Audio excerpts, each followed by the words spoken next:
Hi friends, welcome to our channel. శ్రీరామనవమి ప్రసాదాలను చాలా సింపుల్గా ఏ విధంగా తయారు చేసుకోవాలో ఈ వీడియోలో చూసేద్దాం. ముందుగా వడపప్పు కోసం 1 అవర్ పాటు 1 కప్ పెసరపప్పుని ఇక్కడ నానబెట్టి పెట్టేసుకున్నాను.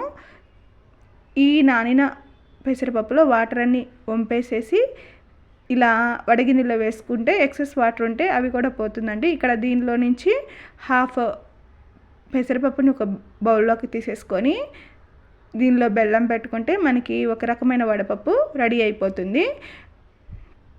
మిగిలిన పప్పుల్ని ఒక మిక్సింగ్ బౌల్లోకి తీసేసుకొని అందులో కట్ చేసుకున్న మామిడికాయ ముక్కల్ని, కీరా ముక్కలు, తురుము పెట్టుకున్న క్యారెట్ని, తర్వాత కట్ చేసుకున్న పచ్చిమిర్చిని, తర్వాత తురుము పెట్టుకున్న పచ్చి కొబ్బరిని కూడా యాడ్ చేసేసుకొని ఒకసారి బాగా మిక్స్ చేసేసుకుందామండి.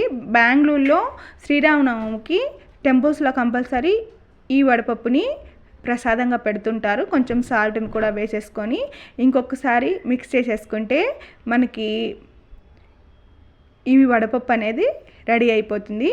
ఇప్పుడు మరో నైవేద్యమైన పానకం ఏ విధంగా తయారు చేసుకోవాలో ఇప్పుడు చూసేద్దాం. పానకం కోసం ముందుగా ఒక పావు కప్పు బెల్లం తురుముని ఒక మిక్సింగ్ బౌల్లోకి తీసేసుకున్నాము. ఇందులో 1 గ్లాస్ వాటర్ని తీసేసుకొని ఈ వాటర్లో మనకి ఈ బెల్లం అంతా బాగా కరిగిపోవాలి.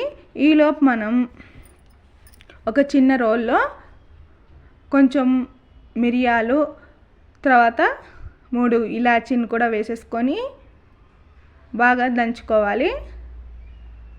ఇలా దంచుకొని దీన్ని ఈ విధంగా రెడీ చేసుకున్న తర్వాత పక్కన పెట్టేసుకుందాము. ఈలోపు మనకి ఈ బెల్లంలో వాటర్లో బెల్లం అంతా కంప్లీట్గా కరిగిపోయి ఉంటుంది. ఇప్పుడు దీన్ని ఈ బెల్లం వాటర్ని ఒకసారి వడకట్టుకుందాము. ఇలా వడకట్టుకోవడం వల్ల ఏదైనా నలకలు ఉంటే అవి పోతాయండి.